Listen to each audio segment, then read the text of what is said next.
Il est 7 heures sur l'ensemble des réseaux synchronisés de Solo Média, le journal. Voici les principaux titres. Le gouvernement a fermement démenti les informations du Financial Times évoquant un emprunt secret de 650 millions d'euros via des montages opaques. Et puis lancement du New Deal Technology, c'était hier, une réforme qui vise à moderniser l'administration et à digitaliser les services publics portés par le Premier ministre Ousmane Sonko. Elle ambitionne de simplifier les démarches. Le gouvernement veut également renforcer la transparence au bénéfice des citoyens. Cité CDC, des acquéreurs réclament la livraison de leur domicile. Ces maisons, ces logements ont été entièrement payés depuis plusieurs années. Seulement, les concernés dénoncent des retards injustifiés et des chantiers toujours inachevés. Vous les entendrez dans ce journal. L'Inter, le sport et la revue de la presse mettront un terme à cette édition.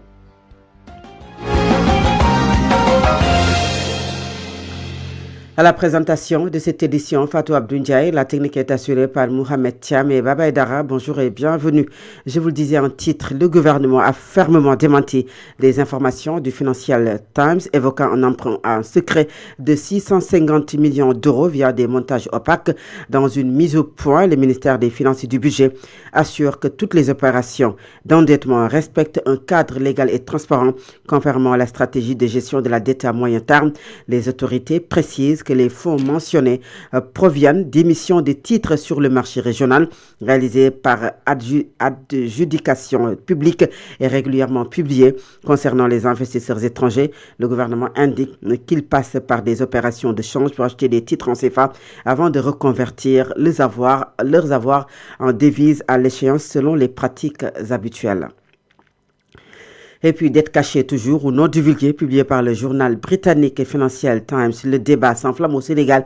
Mais comment comprendre cette situation? Selon l'économiste Dr Serine Moussadia, il n'existe pas de dette secrète. Il s'agit plutôt d'un mécanisme financier utilisé par l'État du Sénégal pour faire face à ses besoins de financement.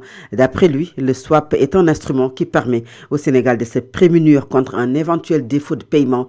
Je vous propose de l'écouter. Il est au téléphone d'Al-Amin Senghor. Dette cachée, c'est des chiffres qui ne figurent pas dans la comptabilité nationale, dont on ne retrace pas, dont l'Assemblée nationale n'a pas écho et n'a pas validé cet emprunt. Alors que ici, ce qu'on appelle entre guillemets dette secrète. Alors, il faut savoir que dans la finance, il y a beaucoup de mécanismes et d'instruments pour se prémunir contre les risques ou pour s'endetter et pour faire face à une tension de trésorerie. Il faut savoir que depuis longtemps, le Sénégal est confronté à un problème de tension de trésorerie, de liquidité et non de solvabilité. C'est pour ces raisons, aujourd'hui, le Sénégal avait besoin de la signature du Fonds monétaire international, ce qui n'est pas jusqu'à présent. C'est pourquoi le Sénégal s'est tourné vers d'autres mécanismes de financement. Et parmi ces mécanismes de financement, il y a ce qu'on appelle l'instrument swaps. Dans le jargon financier, le swaps, c'est un instrument de couverture de risque ou de couverture de taux de change ou de couverture de taux qui nous permet, le Sénégal, à se couvrir, à se prémunir contre un éventuel défaut de paiement. Ainsi, le Sénégal a contracté un contrat avec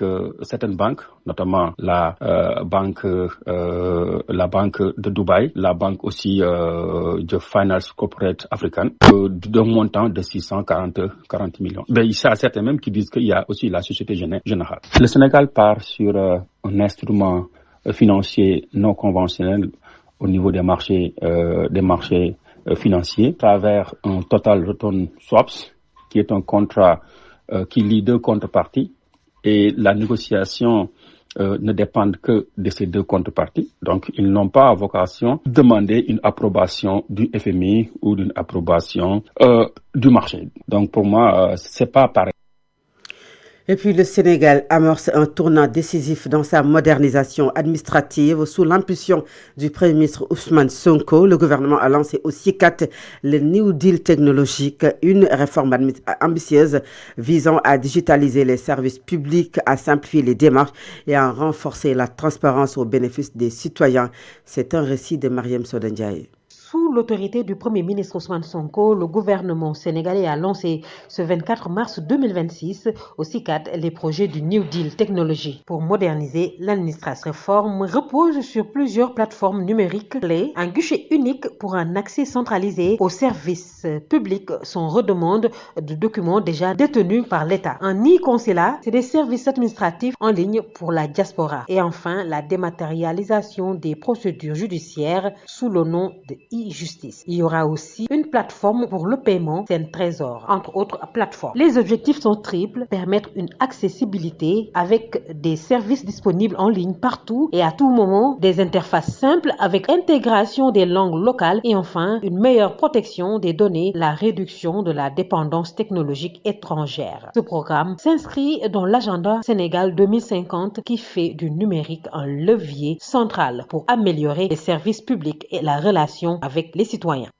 Le New Deal technologique, une réforme qui constitue une avancée majeure pour le pays à travers la digitalisation des données, le renforcement de la traçabilité des procédures et le développement des e-services destinés à rapprocher davantage les citoyens de l'action gouvernementale, fait savoir Ousmane Sonko. Le chef du gouvernement s'est exprimé en marge de cette cérémonie marquant une nouvelle étape vers un Sénégal plus moderne, plus efficace et plus transparent.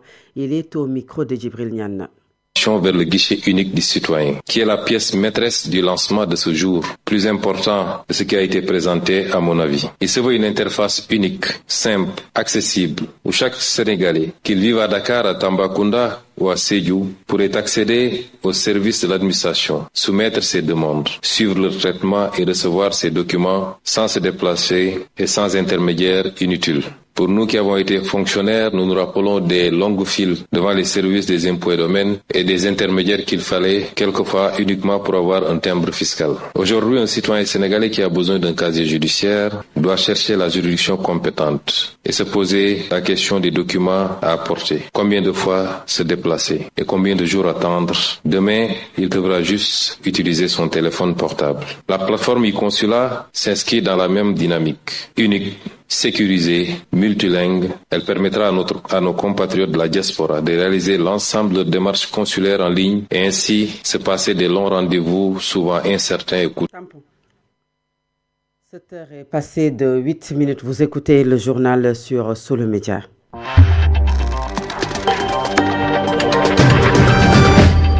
La modernisation des transports urbains franchit une nouvelle étape avec le lancement du système billettique par l'AFTU, l'association de financement des transports urbains, à travers des solutions de paiements électroniques et l'interopérabilité des services. Les acteurs du secteur du transport ambitionnent de simplifier l'accès aux transporteurs et puis d'améliorer significativement l'expérience des usagers.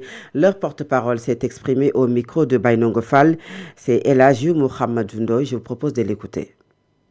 L'ensemble des opérateurs de transport, donc des affiliés à l'AFTU, ont été présents aujourd'hui pour honorer aussi ce lancement de notre projet de billettique. Oui, le projet sera phasé 1. Donc, en premier lieu, on va lancer donc les machines de vente au niveau des receveurs, donc que vous voyez là, qui sont déjà arrivés. Donc, en deuxième phase, on aura donc l'arrivée de nos valideurs, donc qui vont nous permettre de pouvoir passer des tickets manuels donc aux cartes d'abonnement et aux cartes, ce qu'on appelle communément donc porte-monnaie électronique. Aujourd'hui, il suffit juste de prendre l'exemple du péage, donc où vous avez votre carte rapido et votre carte Xéwal. Donc, arrivé à un certain moment, vous ne pourrez pas utiliser donc votre carte Xéwal donc sur rapido, vice versa. Aujourd'hui, c'est ce qu'on veut éviter donc dans le milieu du transport, c'est-à-dire permettre aux usagers donc avec leur seul ticket ou leur seule carte donc de porte-monnaie électronique ou d'abonnement de pouvoir donc se déplacer aussi bien au niveau du BRT, du TER, de l'AFTU, de Dakar Dem Dikk et du Grand Train du Sénégal. Et ça, on ne peut pas le réussir sans l'interopérabilité. Parlons du collectif des acquéreurs de la cité CDC. Ils réclament la livraison de leurs maisons déjà payées depuis plusieurs années.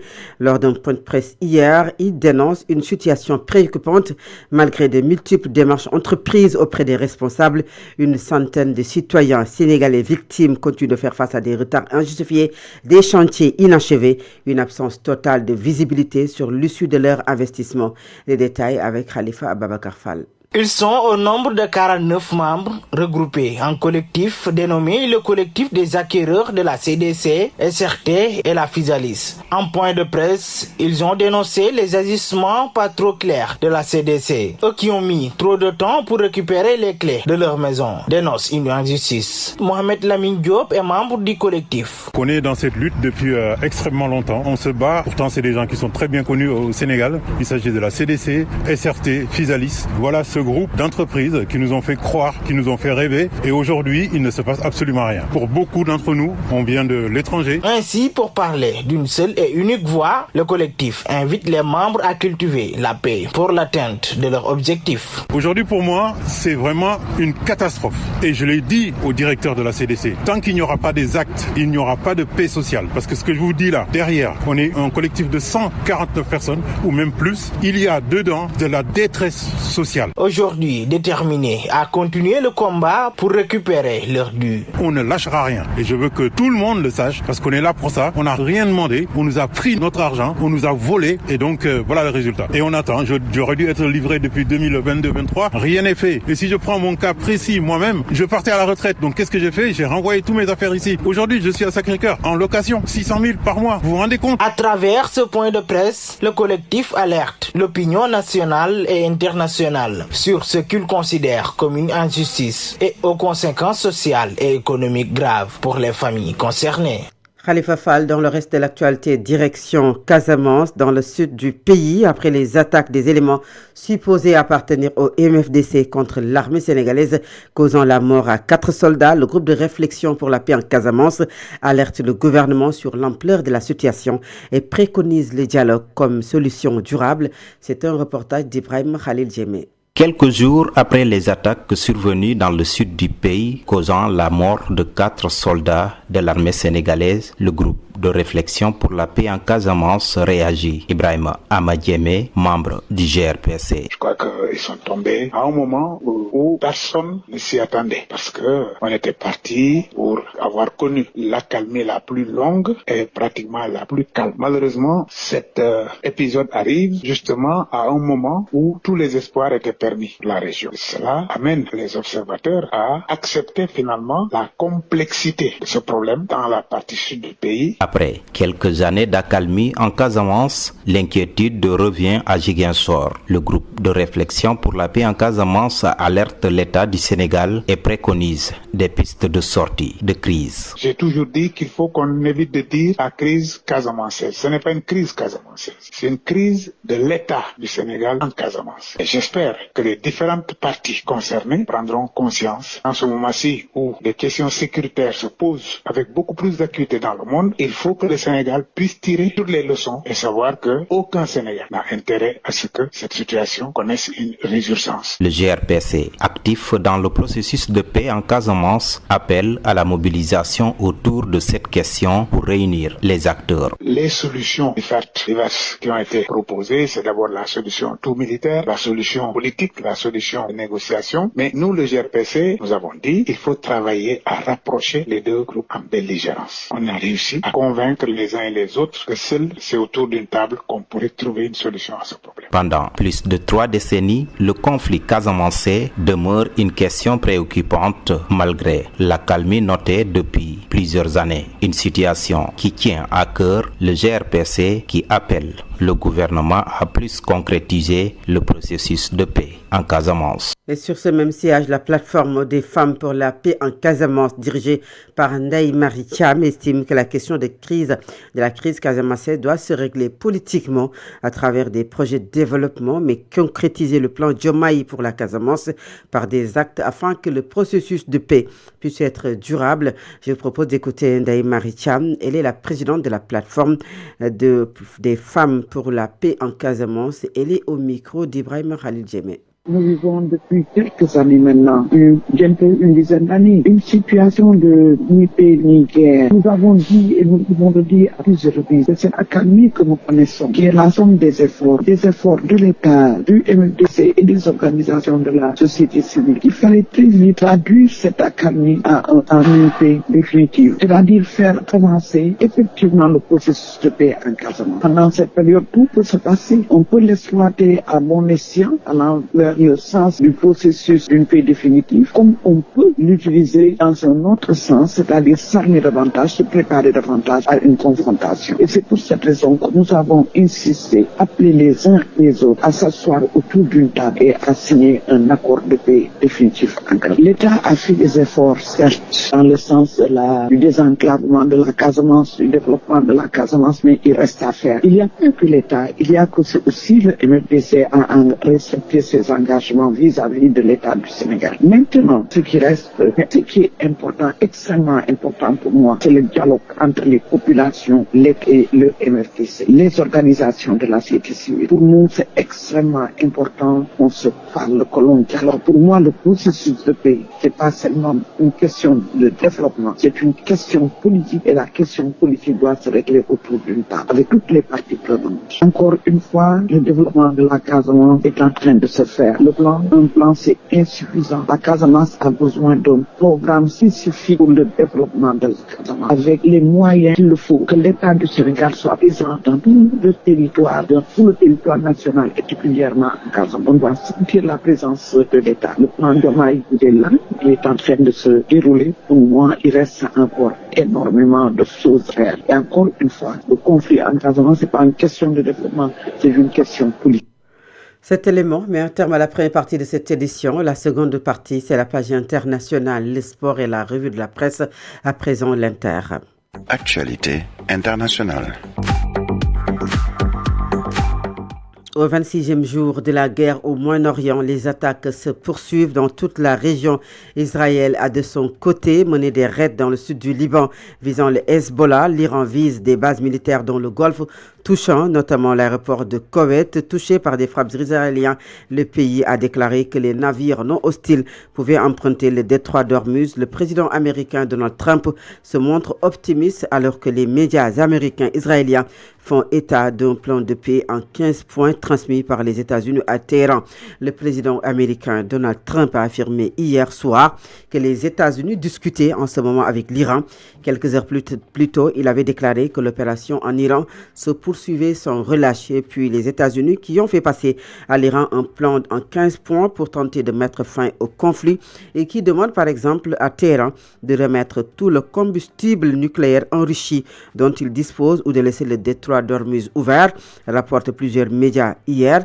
L'Iran a nommé hier en même temps Mohamed Bakret Zolhader, un ancien combattant des gardiens de la Révolution et fidèle du défunt Ali Larijani, pour remplacer ce dernier à la tête du Conseil suprême de la sécurité nationale, a rapporté la télévision d'État. Et toujours concernant cette guerre, dans une déclaration transmise à l'OMI, l'Iran a déclaré que les navires non hostiles pouvaient emprunter le détroit d'Ormuz à condition de respecter les règles de sûreté et de sécurité. Et des raids israéliens ont également touché le sud du Liban, considéré comme un bastion du Hezbollah. À présent, c'est la page sportive.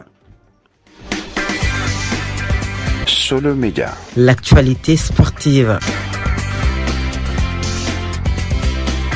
Le matin sur Solo Média, c'est l'affaire d'Al-Amin Senghor. Bonjour. Merci, bonjour à vous Fatou Nia, bonjour à toutes et à tous. L'actualité reste dominée par cette préparation du Sénégal des deux matchs amicaux d'abord face au Pérou, puis face à la Gambie. Les Lions, vous le savez donc, sont en regroupement à Paris, en France. L'équipe nationale du Sénégal s'est donc entraînée hier mardi pour le deuxième le galop, bien entendu. Sachez que le groupe de Pape Thiaw a été au complet puisque les 3 joueurs qui avaient raté l'entraînement du lundi ont finalement donc rejoint le groupe pour s'entraîner. Il s'agit donc d'Edouard Mendy, Pape Makhtar Sarr et de Idrissa Gana Gueye. Pape Thiaw a eu donc ses 28 lions hier à la séance d'entraînement, tout en préparation du match Sénégal-Pérou ce samedi le 28 au niveau donc du Stade de France. L'actualité aussi reste dominée par le championnat du Sénégal avec la Ligue 1 et Ligue 2 qui reprennent service dès ce mercredi.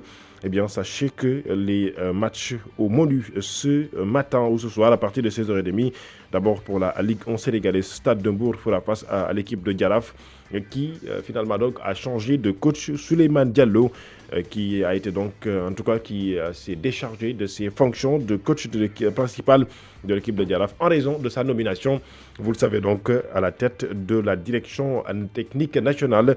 Parallèlement, Walidane jouera contre Casa Sport toujours à 17h au niveau du stade Lat Dior de Thiès. À 16h15, Génération Foot jouera contre l'US Gorée, US Ouakam, AS HLM de Dakar à 16h30 au stade Amadou Barry. Au stade Mawad Wade, AS Linguère de Saint-Louis joue contre Dakar Sacré-Cœur. Pikine reçoit au stade Alassane Djigo l'équipe de Teungueth FC. Guédiawaye se déplace ce soir à 16h30 au stade Elie Manel Faye pour donc jouer contre la Sonacos. Là où AGEL de Rufisque reçoit au stade Ngalandou Diouf l'équipe de Cambérène. C'est donc en tout cas l'équipe qui occupe la première place qui reçoit l'équipe qui est donc à la dernière place du championnat AGEL de Rufisque contre Cambérène. En Ligue 2 sénégalaise, un match ou 2, 3, 4 matchs à l'affiche dès ce mercredi. Esama FC contre UCST Port, AS Saloum, Ndiambour, Duc, Guelwaar de Fatick. Et bien de l'autre côté, donc, Thiès jouera contre NGB Niartene en attendant donc demain pour la suite de cette Ligue 2 sénégalaise, notamment donc la 20e journée. Et pour finir, cette fois, c'est donc la page sportive avec un joueur qui a écrit son nom dans l'histoire du football africain et même, en tout cas, du football anglais. Il s'agit de Mohamed Salah. L'Égyptien a annoncé donc la fin de en tout cas, de son compagnonnage avec Liverpool. L'international égyptien arrive donc en fin de contrat, vous le savez, à l'issue de la saison et va quitter Anfield après 9 saisons. Cela marque la fin d'une belle aventure entamée depuis 2017 et qui s'inscrit dans l'histoire, en tout cas qui a inscrit Mohamed Salah dans l'histoire du football de Liverpool avec 255 buts en 435 matchs. Il est le 3e meilleur buteur de l'histoire du club de Liverpool. Durant ces 9 ans, il a remporté avec le club une Ligue des Champions, une Coupe du Monde des clubs, une Super Coupe d'Europe, 2 titres de Prime Leagues, 2 Coupes de Ligue et une FA Cup et surtout une Community Shield anglais, comme pour dire que Mohamed Salah a fait donc l'une des plus belles pages de l'histoire de ce club anglais qu'il a donc partagé des années avec l'international, la star sénégalaise Sadio Mané. Fin donc d'une très belle aventure entre Liverpool et Mohamed Salah. Ce sera donc au mois de juin prochain. Fatou Abdou Ndiaye. Merci beaucoup et puis nous restons avec vous pour le dernier point de cette édition. C'est la revue de la presse. Solo Media Group. La revue de presse.